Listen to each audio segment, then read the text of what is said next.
Hello everyone and welcome back to the channel. It's me, Antonio, back with another video this evening.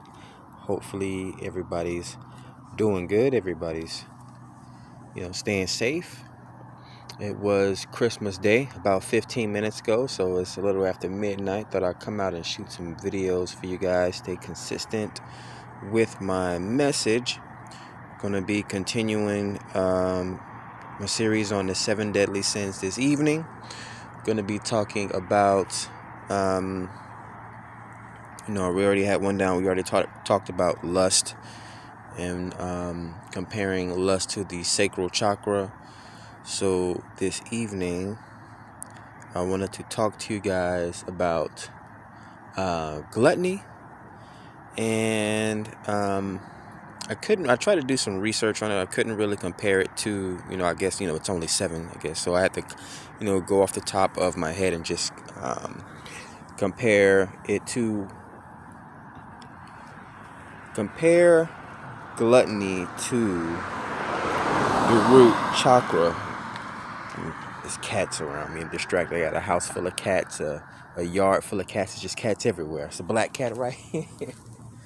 You can see they just keep coming out. But yeah, so everyone knows, or if you don't know what gluttony is. Gluttony is, of course, one of the 7 deadly sins, based around a person letting their vices take control of them. A person that's just doing too much. I had a video in the past about too much of anything can be a bad thing. Although water's almost 80% of the human body, is probably one of the most precious things on this planet. Too much water for you, whether you're drinking it or you're swimming in it, too much water will kill you. You can drown in water. So talking about, go to cats. So talking about gluttony, you want to kind of compare it to the root chakra. If the root chakra bases itself on the most important things necessary for you to survive, nothing extra, nothing added, just the bare necessities, food, water, a place to sleep, things like that. Not going into like your sexual desires, anything like that, or anything extra, trying to think outside of the box. Gluttony is basically just that. It's going overboard on what's necessary, or it's going overboard on what you need to satisfy yourself as a human being on this planet. There's the basic things like sleep, food, water, communing with people and things like that, getting off your butt and going out and doing work, putting forth the effort to work on yourself or whatever project you want to be working on at that time. There shouldn't really be too much overdoing or doing too much with yourself. You can overwork yourself. You can you can actually overpower yourself as well. There are certain aspects of yourself that can overpower other aspects, and that'll just throw off the equilibrium to your spirit or your soul or your energy or what have you. So that's all I wanted to talk to you guys about today. It's cool out here. I'm not about to be out here for 20 minutes repeating the same thing over and over. If you're familiar with the 7 deadly sins, you will be familiar with gluttony and things like that. Sometimes people kind of liken it to just a person eating a lot or being just greedy and just doing too much.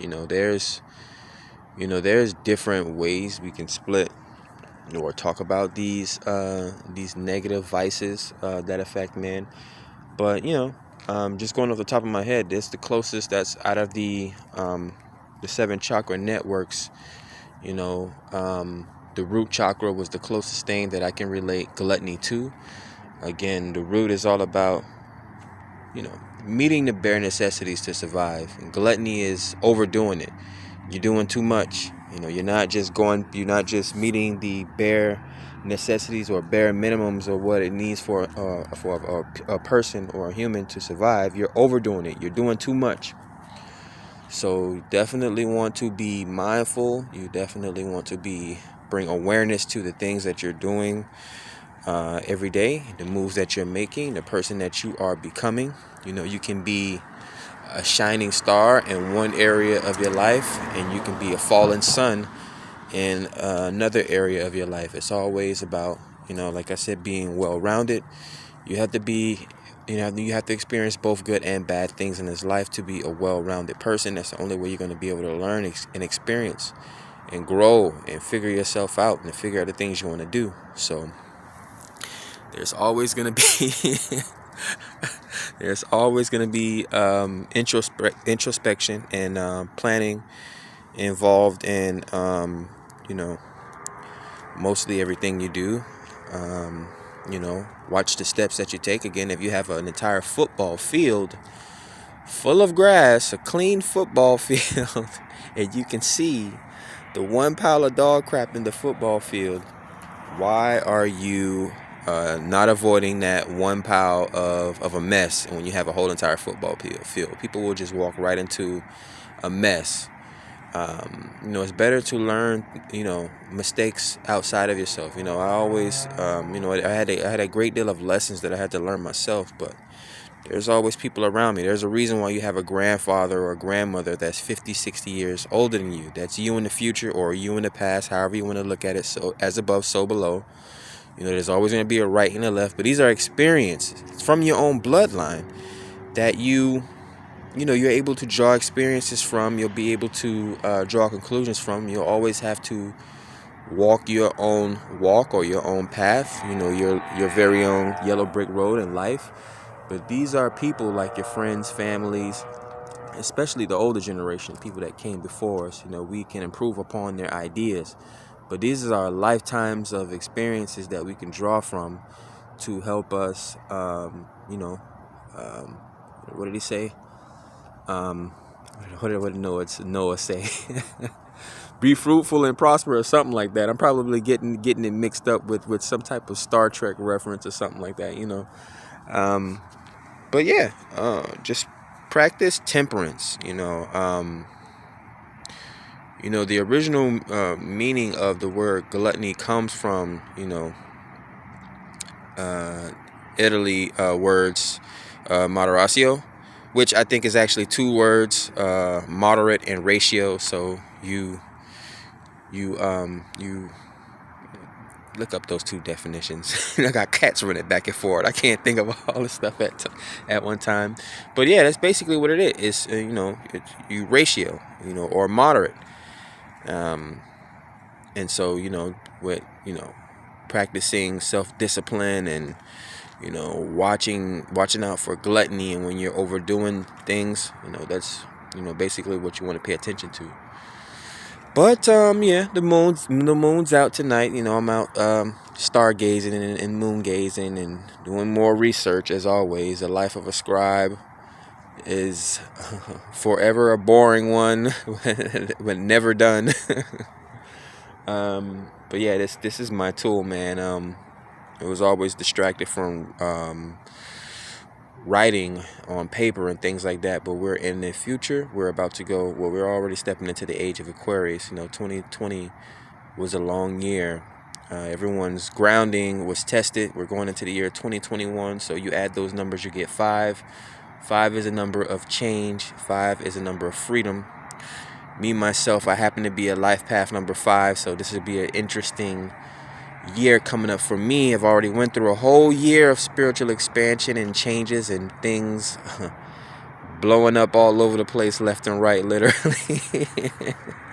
But you have to be the tool of change at sometimes, especially when you have a group of people that depend on you, or you see yourself as a leader. You definitely don't want to squander or waste time believing or delving into things that really hold no reference to you. I'm not looking to be LeBron James.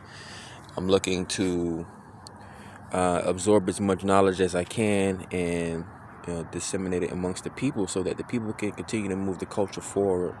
We have 20 years of some interesting times about to happen. The last 2,000 years was interesting, reading in the history books and figuring out all these patterns and things that's been going on around us. Everything is a revolving, cycle or pattern. Even the sun, whether you want to spell the sun, whether you're going to believe in Christianity or not, sun, S-O-N, sun, S-U-N, the actual sun, what we can actually prove, what we can see from here, from the planet, not some invisible force, what we can see, the sun. Name is actually derived from Greek as well, or Italian text as well. Sun meaning solar or the soul. Again, when you look into astrology, the proof is in the pudding. This is things that we can see from the earth. We mapped out the stars. It's been millions and millions of years of research and studies before we was even able to do research and study and write these things down. We were only able to experience these things. So the experience in esoteric terms and principles still live on through our day-to-day lives. We just don't pay attention to them. You have a cell phone, but you don't know how your cell phone works. You have human body, but you don't know how your body works. So, I could sit here and say a whole bunch of, you can say it's mumbo jumbo, or, it's knowledge rooted in, what's been proven over time. You don't need to go to a witch doctor, or you don't need to go to a hospital for them to give you any specific types of, injections or vaccines, when simple knowledge will tell you that, hey, if you don't want to get sick, make sure most germs are carried underneath your fingernails. Make sure you wash your hands every day. That's how you not get sick. Take your herbs, take your vitamins, eat vegetables, exercise. That's how you not get sick. It's not that hard. And again, it's not magic. It's simple knowledge.